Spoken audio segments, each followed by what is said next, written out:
cold today. I know it's a little chilly.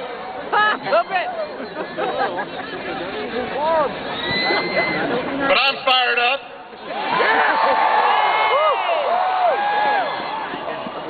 You know, we all made this journey for a reason. It's humbling to see a crowd like this, but in my heart I know you didn't just come here for me. You know?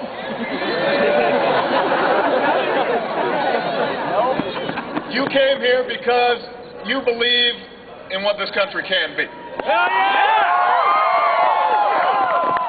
In the face of war, you believe there can be peace.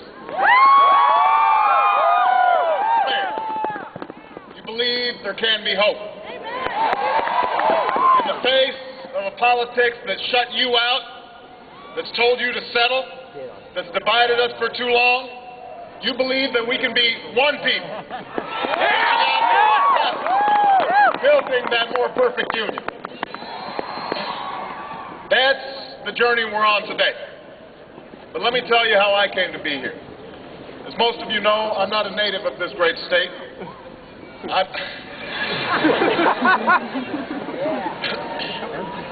I moved to Illinois over 2 decades ago.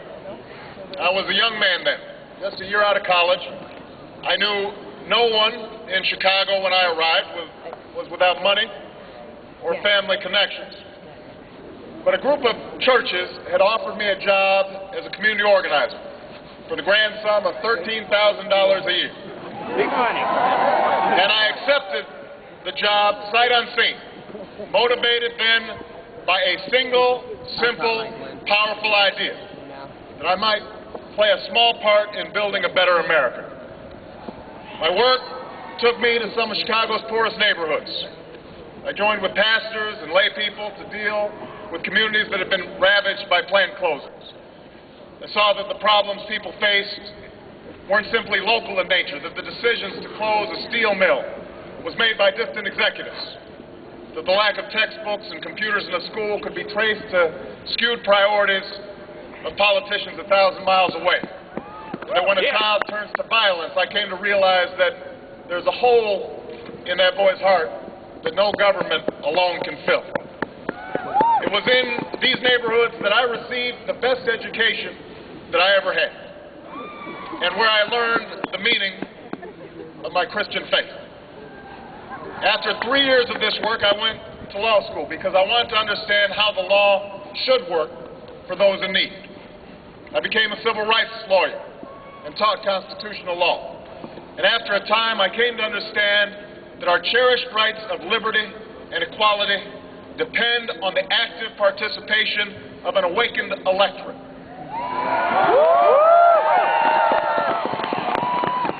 It was with these ideas in mind that I arrived in this capital city as a state senator. It was here in Springfield where I saw all that is America converge. Farmers and teachers, businessmen and laborers, all of them with a story to tell. All of them seeking a seat at the table. All of them clamoring to be heard. I made lasting friendships here. Friends that I see in the audience here today. It was here where we learned to disagree without being disagreeable. That it's possible to compromise so long as you know those principles that can never be compromised. And that so long as we're willing to listen to each other, we can assume the best in people instead of the worst. It's why we were able to reform a death penalty system that was broken. That's why we were able to give health insurance to children in need. The tax system right here in Springfield more fair and just for working families. And that's why we passed ethics reform that the cynics said could never, ever be passed. It was here in Springfield where North, South, East, and West come together that I was reminded of the essential decency of the American people. Where I came to believe that through this decency, we can build a more hopeful America.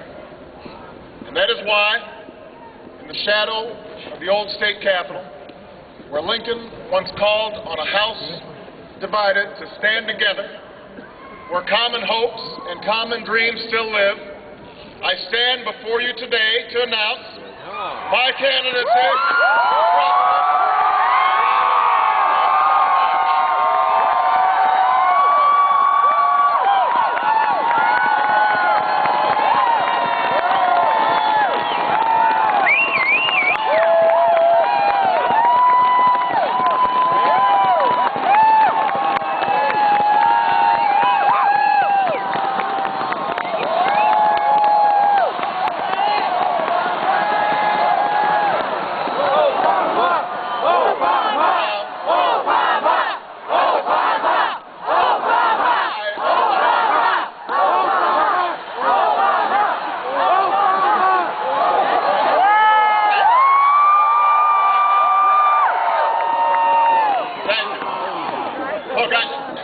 I recognize that there is a certain presumptuousness in this, a certain audacity to this announcement.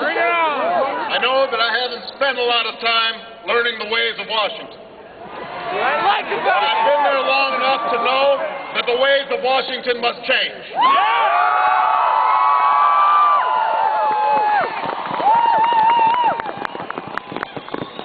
The genius of our founders is that they designed a system of government that can be changed. And we should take heart because we've changed this country before. In the face of tyranny, a band of patriots fought an empire to its knees. In the face of secession, we unified a nation and set the captives free. In the face of depression, we put people back to work and lifted millions out of poverty. We welcomed immigrants to our shores. We opened railroads to the west. We landed a man on the moon, and we heard a king's call to let justice roll down like waters. And we've done this before. Each and every time a new generation has risen up and done what's needed to be done.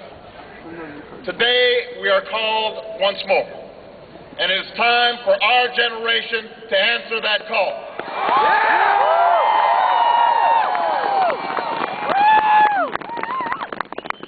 For that is our unyielding faith, that in the face of impossible odds, people who love their country can change it. That's what Abraham Lincoln understood. He had his doubts, he had his defeats, he had his skeptics, he had his setbacks. But through his will and his words, he moved a nation and helped free a people. It's because of the millions who rallied to his cause that we're no longer divided, north and south, slave and free. It's because men and women of every race, from every walk of life, continued to march for freedom long after Lincoln was laid to rest, that today we have the chance to face the challenges of this millennium together, as one people. As Americans. All of us know what those challenges are today. A war with no end, a dependence on oil that threatens our future, schools where too many children aren't learning, and families struggling paycheck to paycheck despite working as hard as they can. We know the challenges, we've heard them, we've talked about them for years. What stopped us from meeting these challenges is not the absence of sound policies and sensible plans. What stopped us is the failure of leadership.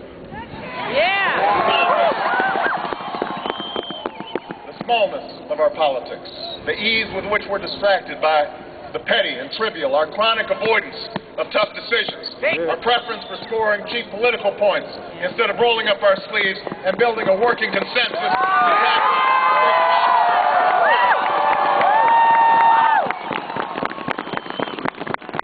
For the past 6 years, we've been told that our mounting debts don't matter. We've been told that the anxiety Americans feel about rising health care costs and stagnant wages are an illusion. We've been told that climate change is a hoax. We've been told